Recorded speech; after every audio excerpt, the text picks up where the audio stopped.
head ached as I awoke in my unwilling slumber. I rested on the car's shattered dashboard with a dying fire blazing just a few feet away. I coughed from the fumes, dazed, but otherwise unharmed. Once I could gather enough air in my lungs, I attempted to push myself up, checking my surroundings for clues as to what had happened. Only then did I realize that my car was lying in a ditch, partially wrapped around a tree. My last intact memory was my departure for work. I checked myself for injuries, trying to decide whether or not I should call an ambulance. But apart from a throbbing pain within my head, I felt more or less fine. I peered out the window, looking around for another involved party, but I appeared to be the only victim of the crash. How long had I been out? Brilliant sunshine glistened through the shards of broken glass. It was a sunset I would have appreciated any other day of the week, but on that day, its presence alone unnerved me. It lit up the insides of my broken car, including my broken phone in the seat next to me. Even had I wanted to, calling for help was not an option. "Help!" I let out in a pathetic whimper, my voice hoarse from the smoke inhalation. But it was no use. The road I had crashed on was abandoned, lying miles away from civilization.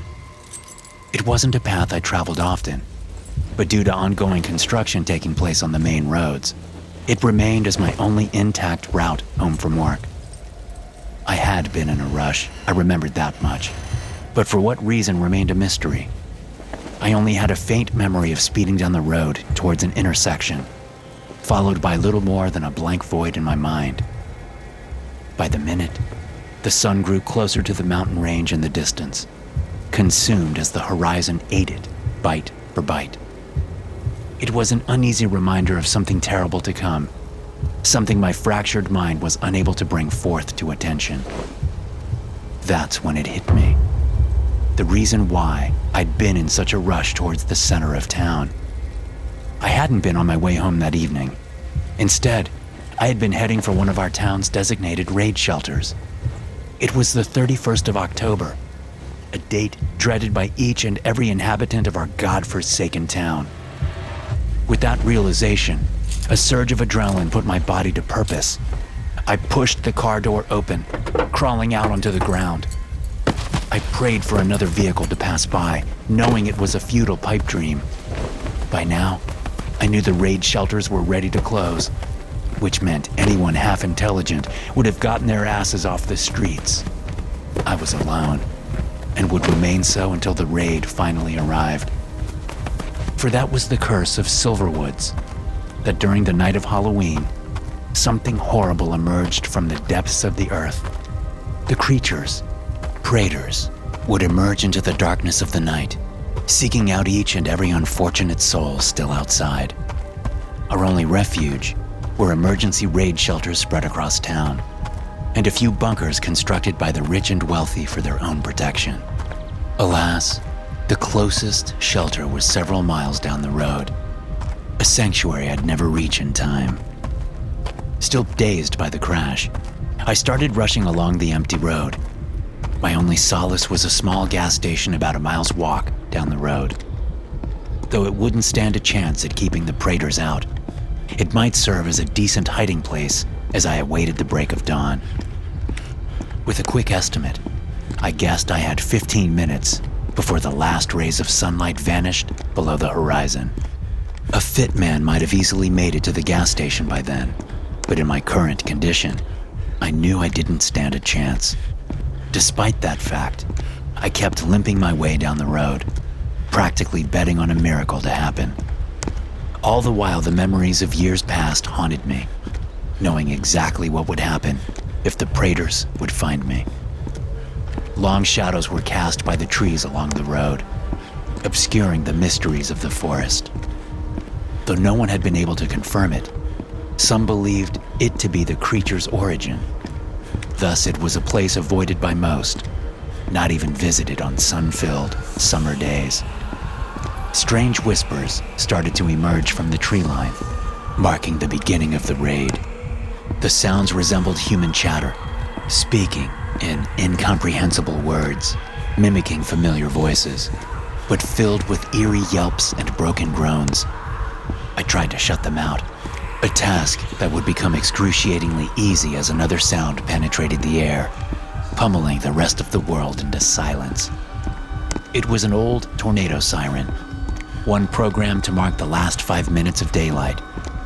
It rang with an overwhelming sense of impending doom, giving people one last warning to get to the nearest shelter. But reaching safety was not an option, so I had to settle for the next best option. I was about 2/3 of the way to the gas station when I felt the pain in my head intensify. With it, I started to feel dizzy, causing me to stumble and fall to the ground. Yet, I had not given up, so I tried to crawl, anything to escape the clutches of the Praetors. I stared up into the sky just in time to witness the last bit of daylight vanish in the distance. With that, the siren finally stopped its foreboding song. The raid had begun, and I was trapped outside.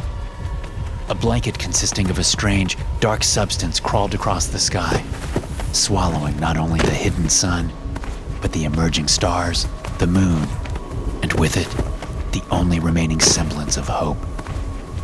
All the while, the pain inside my head got stronger until I could no longer fight it. I stopped crawling, letting my wound take its toll, once again bringing me to the realm of sleep. I'm not sure how much time passed between the beginning of the raid and my second awakening. Without a sun or a moon, there was really no way of telling. The darkness had effectively created a timeless void, one filled with terror and death.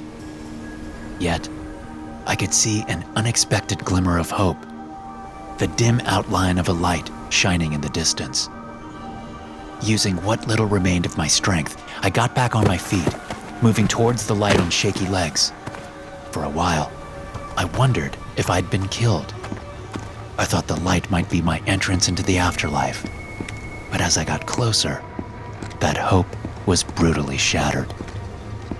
Down the road, I could recognize the outline of the gas station, illuminated by a car parked a few hundred yards further ahead. It essentially left me with two options: either run for the car and attempt a futile escape, or hide inside the building. Considering my dazed state, I opted for the latter, knowing that Praetors would be quick to investigate the unexpected light source. Using the gas station's back doors, I could enter the building out of view of the lights.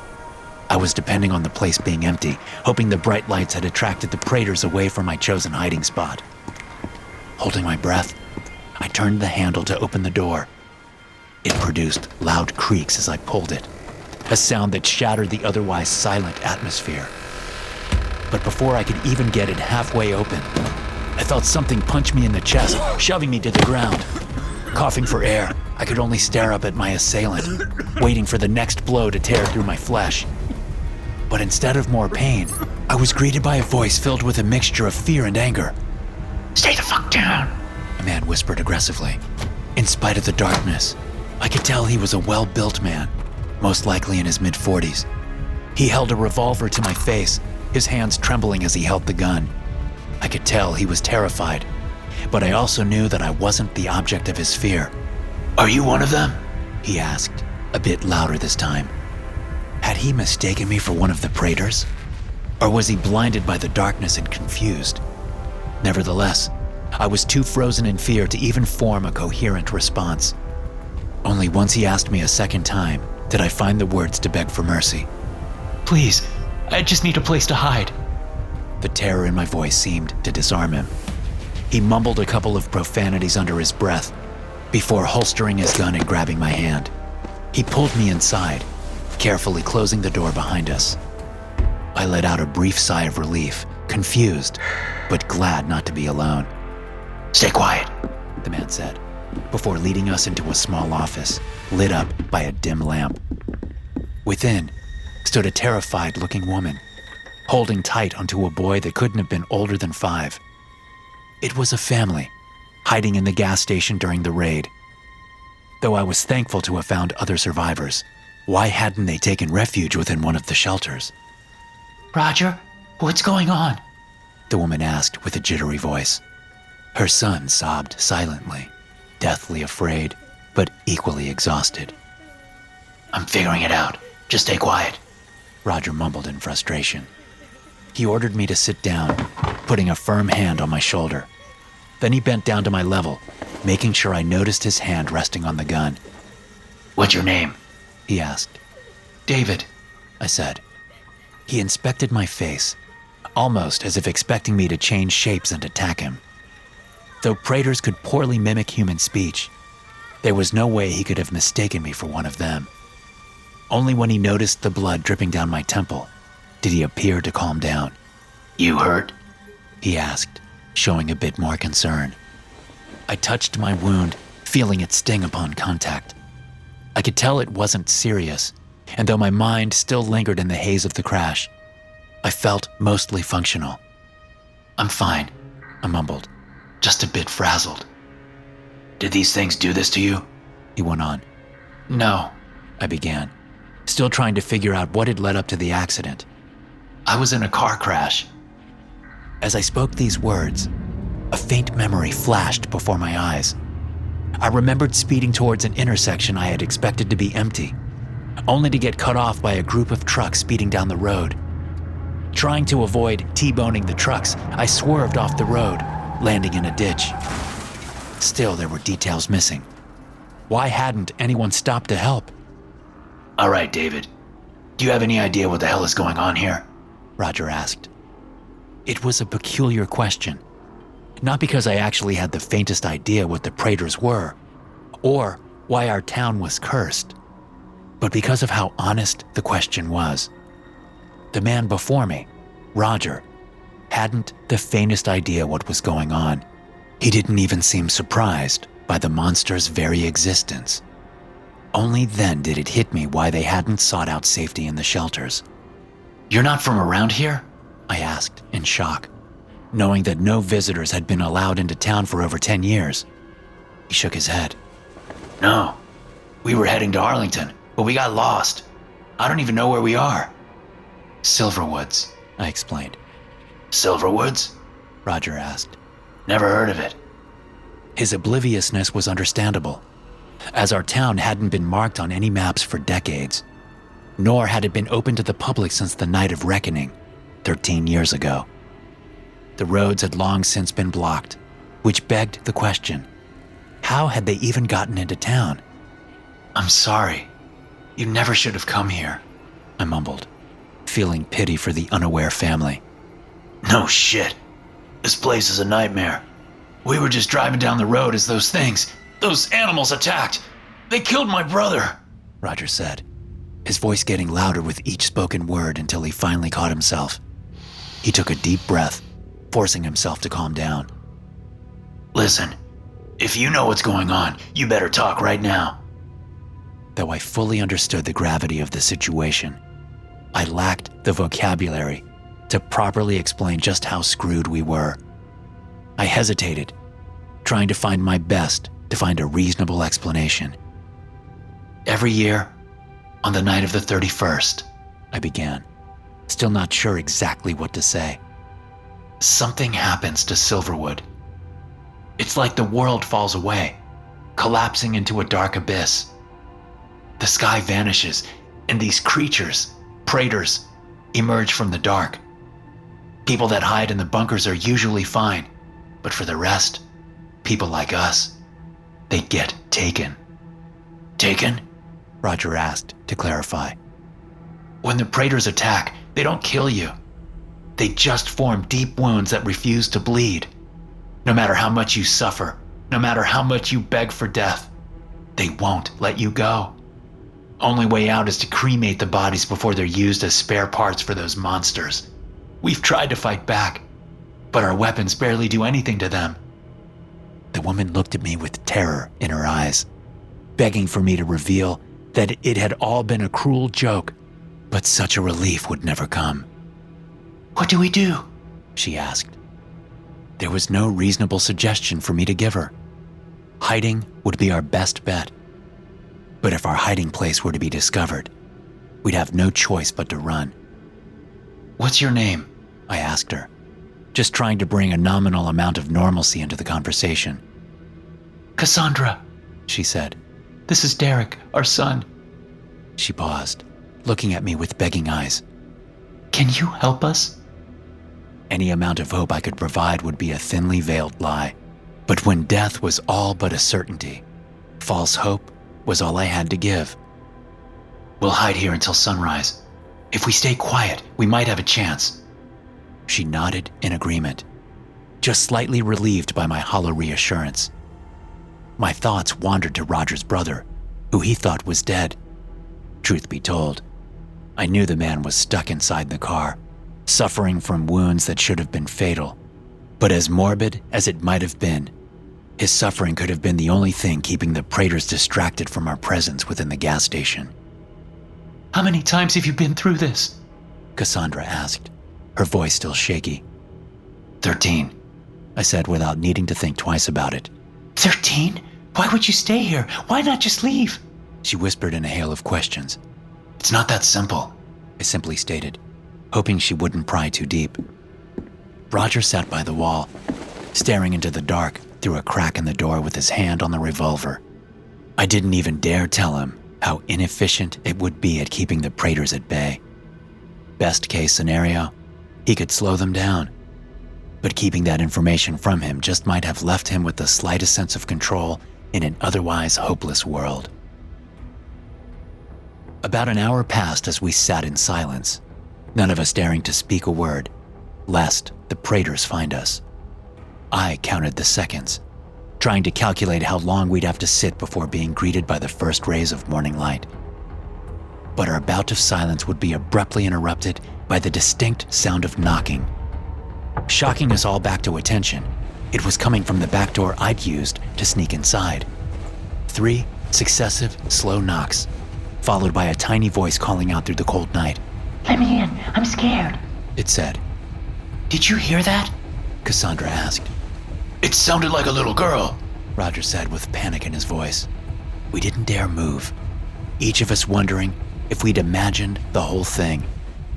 But that glimmer of hope was quickly shattered by another set of knocks, before the voice called out again. I know you're in there. I want to come inside, she said, her voice young and innocent, yet without emotion or soul.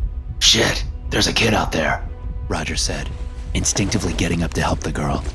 I quickly jumped to my feet, grabbing onto Roger's arm to stop him.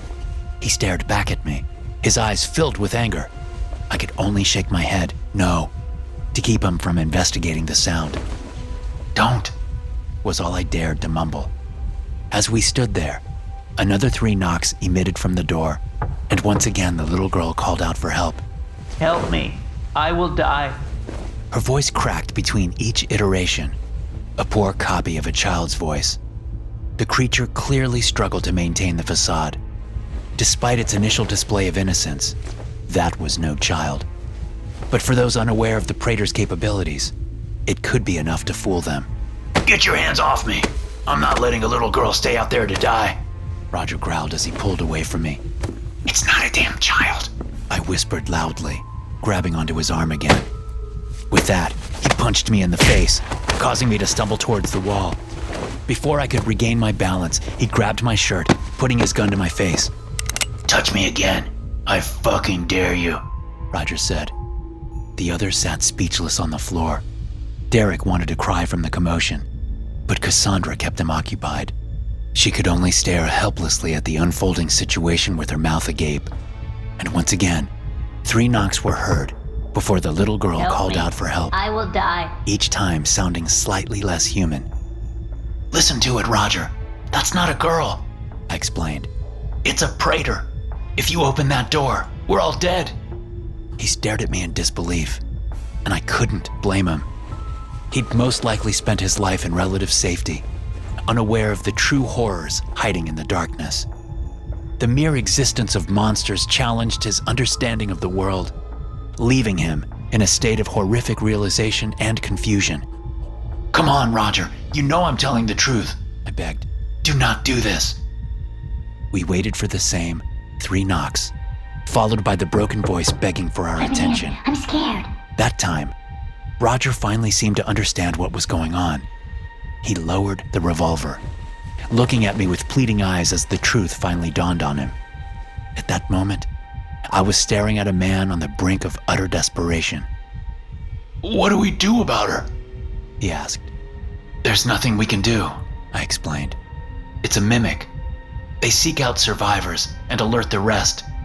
If it's knocking on a door, it's just a matter of time before the rest come. So we keep hiding? Cassandra chimed in. No, it's too late for that. There's only one option left, and it's not a good one. What? Roger asked. We have to run for our lives. Do we exit through the front? Roger asked. No, we'll be in direct view of the light, I explained. Let's take the back door. The mimics aren't as dangerous. They just alert the others, but we have to be quick. We exited the office, moving towards the back doors with a hint of hesitation.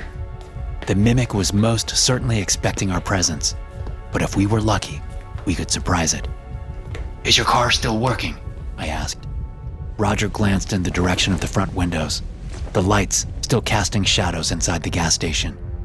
While the battery hadn't yet given in, the car might have been damaged during the attack. It should be working, but... He began. But what? Oliver is still inside, he mumbled.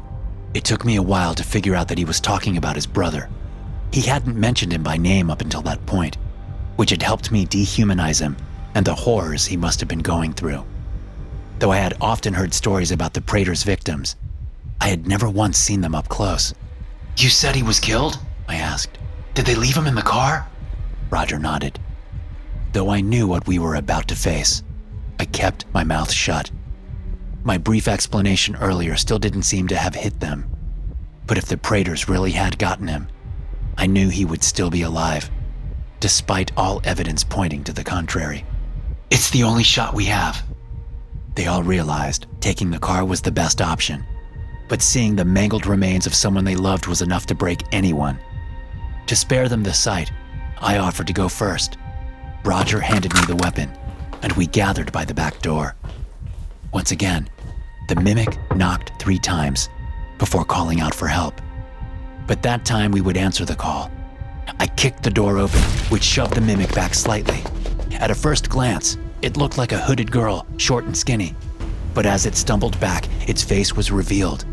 In place of its eyes, nose, and mouth, it only had a gaping hole with a tendril resembling a tongue. I didn't even attempt to shoot it, knowing the sound would only attract the Praetors faster. Run! I yelled, sprinting past the mimic before it could regain its footing. We rushed for the car, making sure to stay in the ditch by the road, hidden from the car's headlights. On the side of the road, we could see the first Praetors heading to the mimic's location. Unlike the mimic, they didn't make any attempt at copying the human form, instead using various body parts to extend their own twisted beings. Luckily, they didn't see us. But once we got halfway to the car, we heard another horrific sound penetrate the silent atmosphere. Help me! A guttural, agonized voice called from the car. Roger and his family had stopped dead in their tracks, horrified by Oliver's voice begging for their assistance. No, no, no! I saw him die! Cassandra let out in shock. They tore his chest open! I told you, they don't let their victims die, I explained bluntly. Please, I don't want to die. Oliver called out again. How is it possible? Roger asked in disbelief. His pleas for help disturbed me too, but we were running out of time. I had to take action, even if it meant traumatizing the survivors. Though I wasn't sure whether or not it would work, I knew exactly what I had to do. Stay back, I said. You don't have to see this. What are you doing? Cassandra asked. I left the ditch, walking quickly towards the parked car. Roger and Cassandra remained by Derek's side, confused by my actions, but following my instructions. It hurts. Oliver cried from the car. He sat in the front passenger seat, unmoving but clearly in agony. He groaned, desperately calling out for help that would not come. I walked over to his side, finally getting a view of the man who had allegedly died in his seat. What I saw shattered something primal inside me, tearing away the weak facade of bravery I had mustered. His chest and abdomen had been torn apart, and most of his organs were missing. leaving only parts of his lungs and heart back. An arm and both his legs were gone, leaving him unable to even attempt to fight back. The Praetors had been gathering spare parts before the Mimic called them away, leaving him with the only thing they didn't care to consume, his head. Despite his mortal wounds, he was unable to die, aware and awake enough to suffer. Help me! He begged as he saw me. Not a drop of blood was anywhere to be seen. His only way out of misery would be cremation, but it was something I couldn't provide. It hurts so much. He cried. Do something. Don't worry. It's gonna be over soon. I said as reassuring as I could.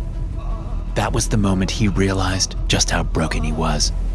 He knew that relief could only come through death, but even death was a mercy I couldn't grant him. Still, he had hopes for it, seeing the gun in my hand and all. Acceptance filled his eyes as I raised the revolver. I could only pray that my actions would give him the slightest hint of relief. I pulled the trigger without a moment's hesitation. It was the least I could do for a fellow human being. The sound of the gunshot echoed through the air. If the Praetors didn't know of our presence before that point, they sure did now. Without wasting time, I pulled the broken body out from the car and tossed it unceremoniously onto the ground. His muscles still twitched, but I hoped the damage to his brain was enough to render him unconscious, even if he was still technically alive. Let's go! I ordered. Roger ran to my side. I saw the fear in his eyes, but as soon as he saw the state of Oliver's body, I knew he understood. Don't come here, Cassandra. Put Derek in the car. He demanded before turning to me. He wanted to speak, but there were no words that could explain the act I'd just committed. Instead, he just took the gun back and sat himself in the passenger seat, letting me drive. As I sat myself in the driver's seat, I had another brief moment of lucidity. A few memory flashes came back to me. The setting sun, the convoy of trucks speeding down the road. They had been military vehicles, carrying troops and weapons towards town. It was an odd sight, considering the fact that our town didn't possess a military base. But the way they were driving, neglecting to check on me after the crash, they were there for a reason, one outweighing the risk of collateral damage. What are you waiting for? Cassandra asked. Drive! They're coming! I shook myself back to attention, giving our rear a quick glance. Dozens of Praetors were rushing down the road, finally aware of our presence. I hit the gas, just barely gaining enough speed to escape their clutches. We had made it, if only for the time being. We were on the outskirts of town, with the nearest shelter 5 miles away. But to risk entering the center during a raid was a foolish idea. Instead, I tried to rack my mind for alternative hiding spots. Only one came to mind, though: the bunkers of a nearby, wealthy district. David. Roger said after we'd been driving in silence for a few minutes. Yeah? I appreciate what you did for my brother back there, He explained. but I can't bring myself to thank you. I glanced over to him, seeing tears in his eyes. He didn't dare look at me. I couldn't blame the man. Shooting your family in the head isn't something one usually appreciates. But considering the circumstances, it was the best relief I could have given him. Where are we going, anyway? He asked. There's a residential neighborhood a few miles down the road. If we're lucky, one of the rich bastards living there has a bunker we can use. I just hope they open up, I explained. On the way, we drove past the vast forests of Silverwoods, seeing the occasional, tall figure among the trees. Those weren't the Praetors we were hiding from, but something else entirely. Something even I didn't have a name for.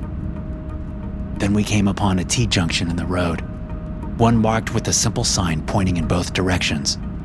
To the right, we had the city center, leading past the many residential neighborhoods we sought after. But the other led to fortune fields. What's to the left? Cassandra asked, noticing the road leading into the forest. Fortune fields, I said coldly. we don't go there anymore. Why not? She asked. It's better if you don't know. We're turning right anyway. They didn't push for more answers, already overwhelmed by the horrors we'd collectively experienced thus far. We just continued down the road in silence, heading to the nearest possible site of refuge. Calvin Place was the name we were looking for, a small commune populated by the wealthiest people of Silverwood. It would be the best place to look for raid bunkers. How else to display one's wealth in such a hopeless society? On the way, we came across several of the military Brank trucks I'd seen in the convoy, all of them unmarked. Their presence was enough to clarify the memories of my crash, confirming that the military had started operations in our town. But if the truck was here, where were the men it had carried? Nevertheless, we weren't about to stop to investigate. We just kept on driving until finally finding a sign that read Calvin Place. This should be it. I muttered as I turned onto the street. Our headlights flowed down the neighborhood, illuminating another heap of stranded vehicles on the side of the road. What is the military doing here? Roger asked, almost relieved. No idea. But I have a feeling they're not here to help us, I said.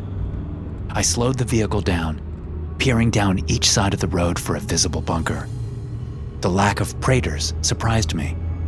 But with all the possible victims gone, it was possible that they'd moved on towards the town center. Hey, I see something, Cassandra announced, pointing to a concrete structure between two of the houses. It was one of the bunkers, slanting into the ground.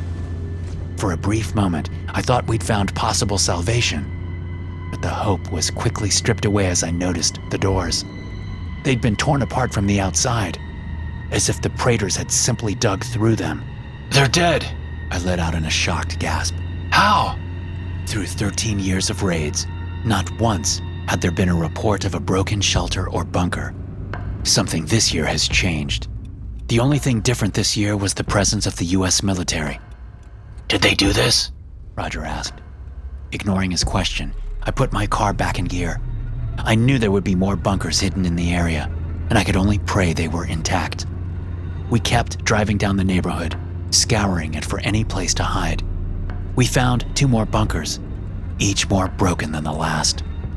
I was about to give up, stop the car, and suggest we just hide within one of the houses, but that wasn't an option. Then I saw it, the sole, intact bunker of Calvin Place, standing unscathed in an otherwise hopeless world.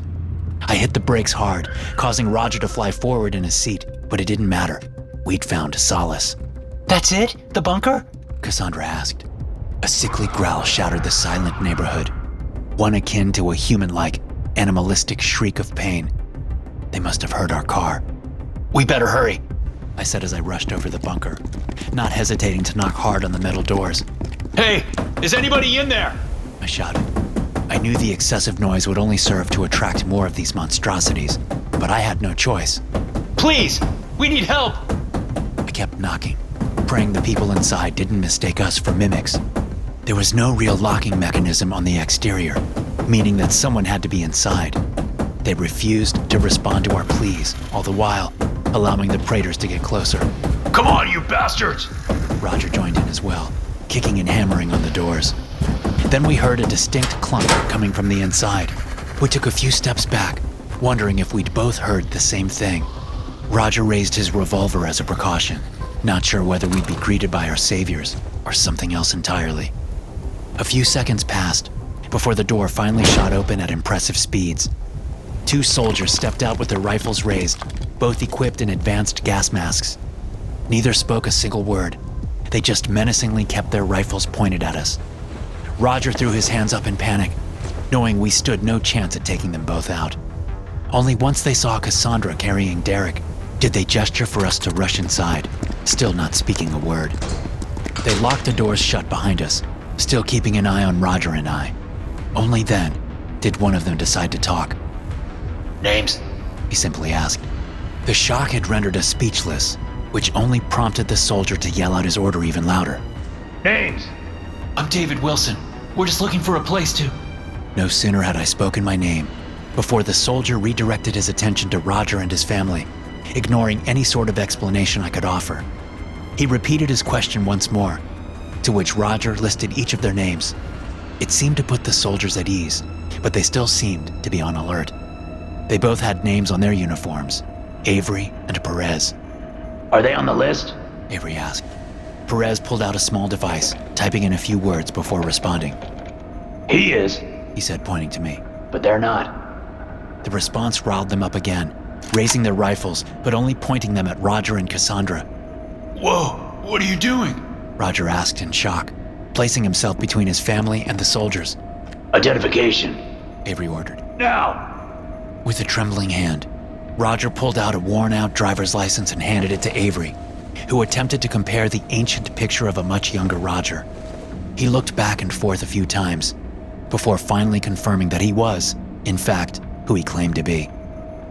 All right, Avery sighed. let's go. You might have made it this far, but I can promise you this night ain't over yet. None of us knew what to ask, nor how to respond. We just stood there with dumb looks on our faces, awaiting further orders. Time to get you underground. Perez joined in, before forcing us deeper into the bunker.